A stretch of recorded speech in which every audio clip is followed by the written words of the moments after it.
నిర్గమాకాండం 19వ అధ్యాయం 6వ వచనం.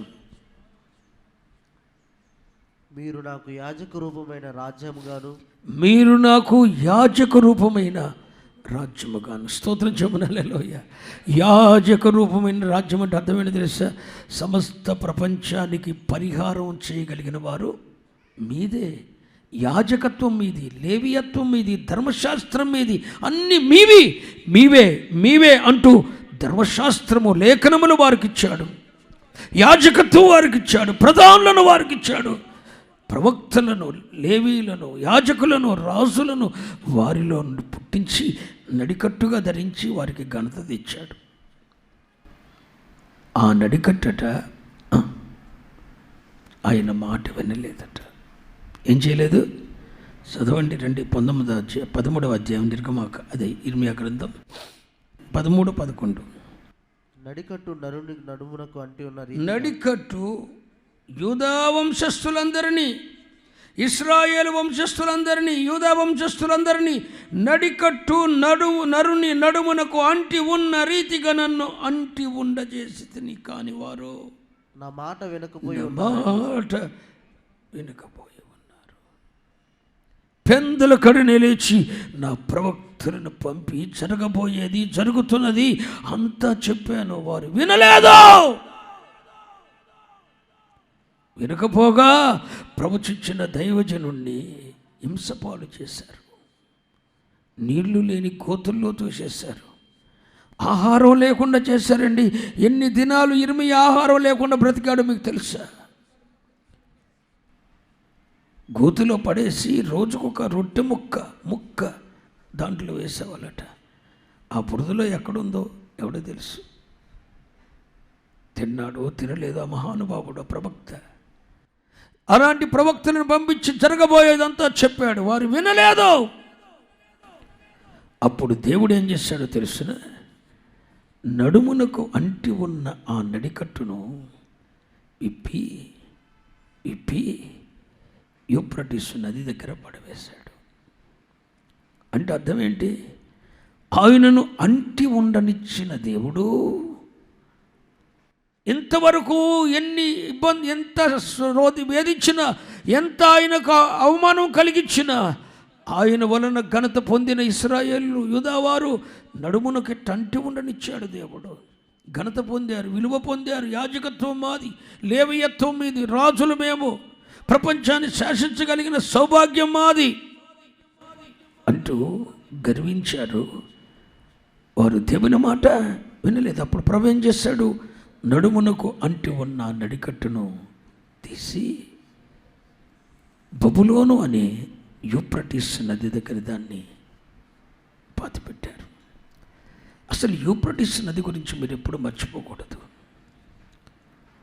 ఆదాము అవ్వలు పాపం చేసినప్పుడు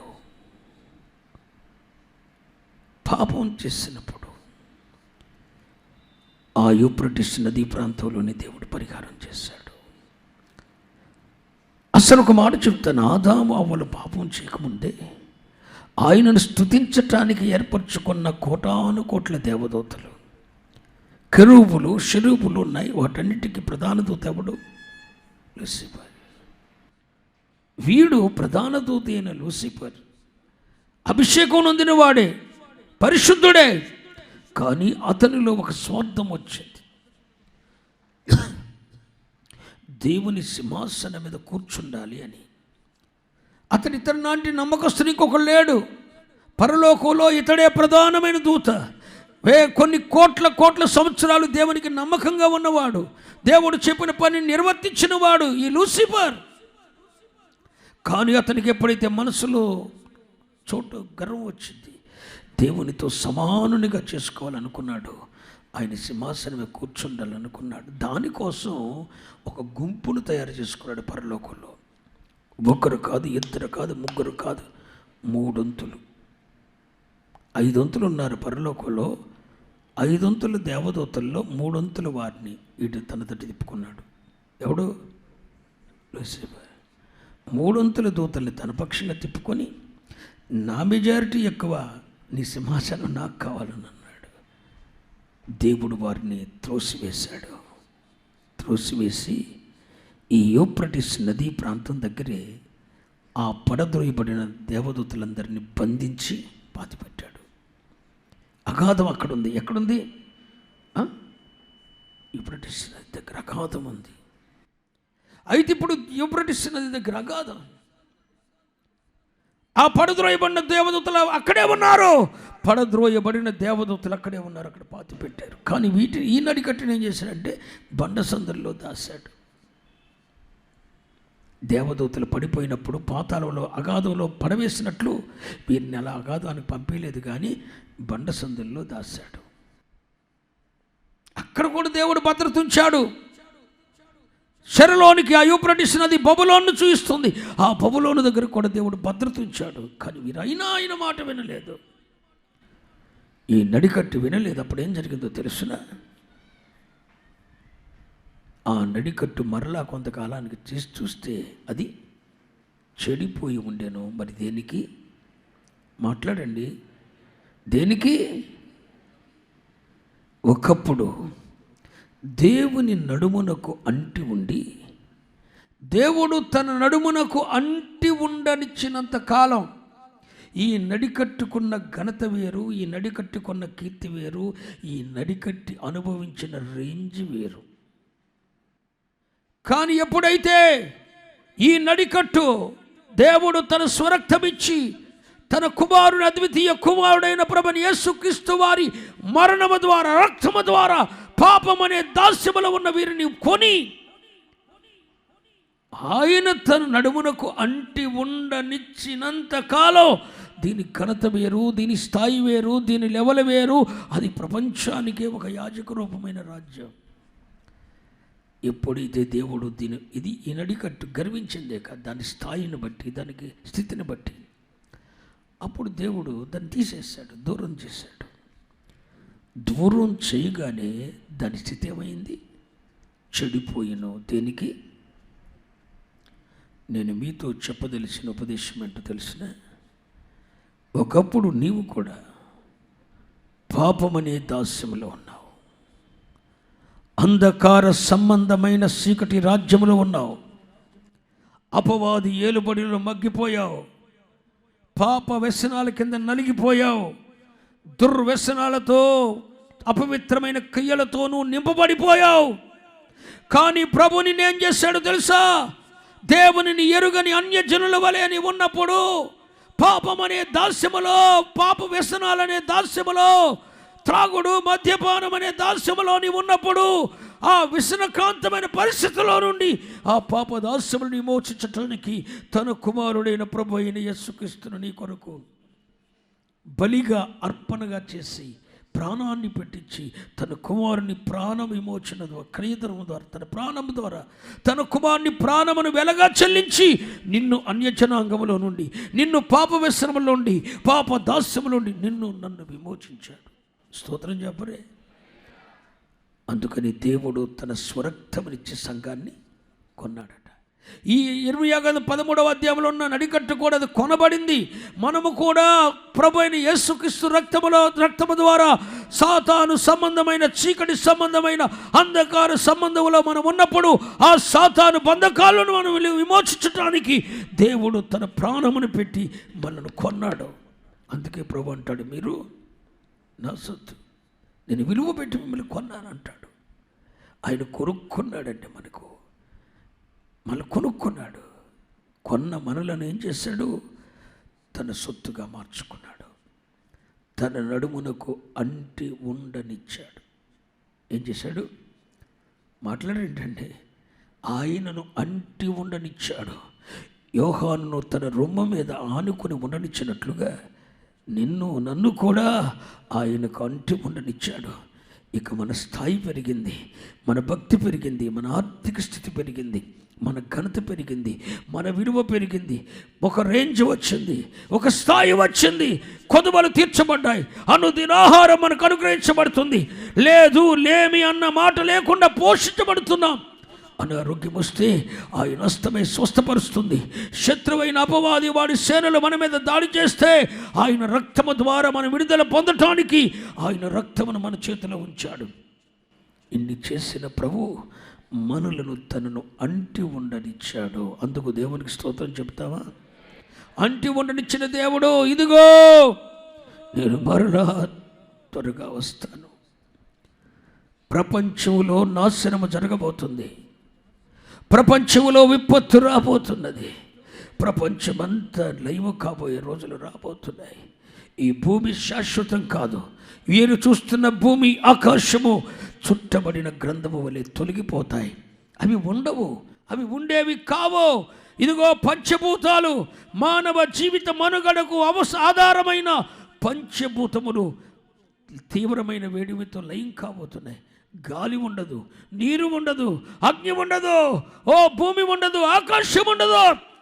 ఇవన్నీ కూడా లయము కాబోతున్నాయి.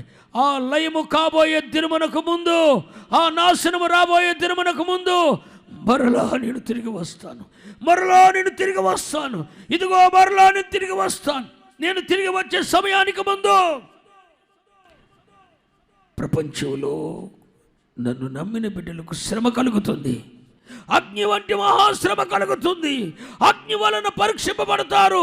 షడ్రక్ మెషక్ అబేద్నెగోలు ఏ విధంగా దేవుని కొరకు అగ్ని వంటి మహా ఏడంతలు చేయబడిన అగ్ని గుణములు పరీక్షింపబడ్డారో, ప్రభుత్వాల ద్వారా, అధికారుల ద్వారా మీరు పరీక్షింపబడతారు, పరిశోధించబడతారు. అగ్ని వంటి మహాశ్రమలు మీకు కలుగుతాయి. సాతాను శోధిస్తాడు. మరలా పాపముల పడిపోవటానికి ఏర్పరచబడిన వారిని సైతము వాడు పాడు చేయడానికి ప్రయత్నం చేస్తాడు. శత్రువుకి మీకు, అపవాదికి మీకు ఎప్పుడు పోరాటం జరుగుతుంది. మీ నడుములను కట్టుకొని ఉండండి. మీ దీపములను వెలుగుచుండనియండి. మీ సాక్ష్య జీవితాన్ని ఆరిపోనివద్దు.